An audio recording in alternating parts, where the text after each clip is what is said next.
तो देखते हैं यहाँ पे क्वेश्चन नंबर 30 में हमसे क्या पूछा गया है।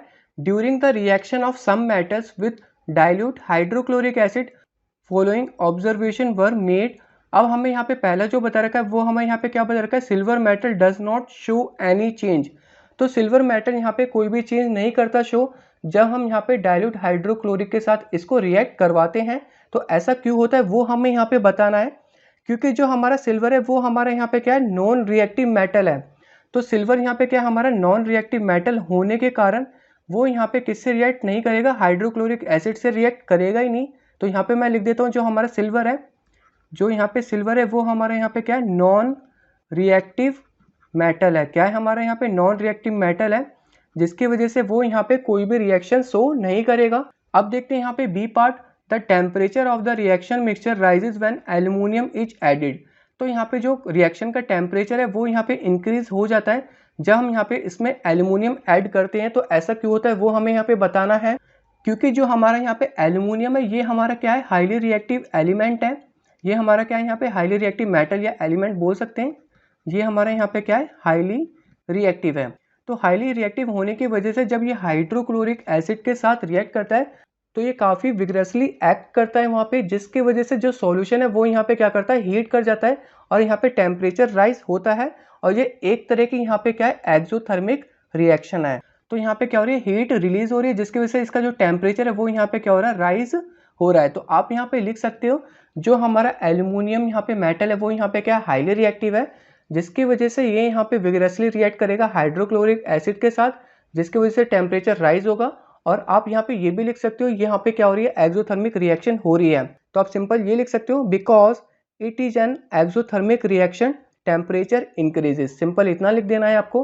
अब देखते हैं यहाँ पे C part, the reaction of sodium metal is found to be highly explosive. तो यहाँ पे सोडियम मेटल के साथ अगर मैं हाइड्रोक्लोरिक एसिड के साथ रिएक्ट करवाता हूँ तो ये हाईली एक्सप्लोसिव बन जाता है। ऐसा क्यों होता है वो हमें यहाँ पे बताना है, क्योंकि सोडियम जो यहाँ पे हाईली रिएक्टिव मेटल है और जब यहाँ पे ऑक्सीजन के साथ यहाँ पे मिलता है तो ये एक्सोथर्मिक रिएक्शन यहाँ पे क्या होता है, प्रोड्यूस होती है, और वहाँ पे हीट एंड लाइट दोनों चीज़ प्रोड्यूस होती है और वहाँ पे टेम्परेचर भी इंक्रीज होता है, जिसकी वजह से ये यहाँ पे हाईली एक्सप्लोसिव बन जाता है। तो आप यहाँ पे लिख सकते हो, sodium is highly reactive metal, it reacts with atmospheric oxygen to form exothermic reaction which results in temperature increase. तो आप यहाँ पे ये वाली चीज़ लिख सकते हो। यहाँ पे एक और चीज़ और लिख सकते हो, तो यहाँ पे आप क्या लिख सकते हो वो मैं आपको बता देता हूँ। यहाँ पे लिख सकते हो, sodium is a highly reactive metal and combines with moisture to form hydrogen gas. This reaction is highly exothermic and quick which leads to sodium catching fire.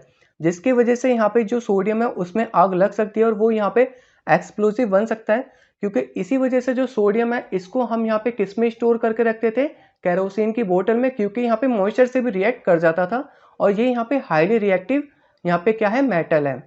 अब यहाँ पे बात कर लेते हैं यहाँ पे डी पॉइंट की, some bubbles of gas are seen when lead is reacted with the acid. तो यहाँ पे कुछ बबल्स की फॉर्मेशन होती है जब यहाँ पे लेड किससे रिएक्ट करता है, एसिड से, क्योंकि यहाँ पे हाइड्रोक्लोरिक एसिड में यहाँ पे एक तरह का एसिड है।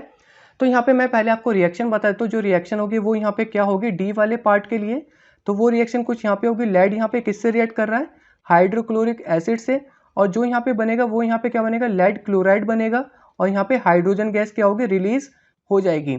इसको यहाँ पे बैलेंस कर लेते हैं, तो यहाँ पे क्या होगा, 2HCl हो जाएगा। अब ये बैलेंस हो चुका, तो लेड हमारा हाइड्रोक्लोरिक एसिड से रिएक्ट करके यहाँ पे क्या बना रहा है, लेड क्लोराइड बना रहा है, और जो हाइड्रोजन गैस है वो यहाँ पे क्या हो रही है, रिलीज हो रही है, और जिसकी वजह से यहाँ पे बबल्स की फॉर्मेशन होती है।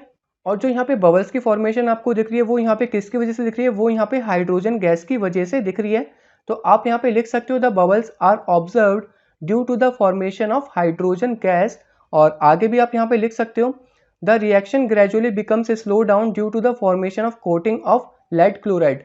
तो यहाँ पे हमारा लेड क्लोराइड बनने की वजह से जो यहाँ पे रिएक्शन है वो यहाँ पे थोड़ी स्लो डाउन हो जाएगी, और जिसकी वजह से यहाँ पे फर्दर रिएक्शन नहीं होगा। तो होप आपको ये वाला यहाँ पे सारे आंसर समझ में आ गए होंगे।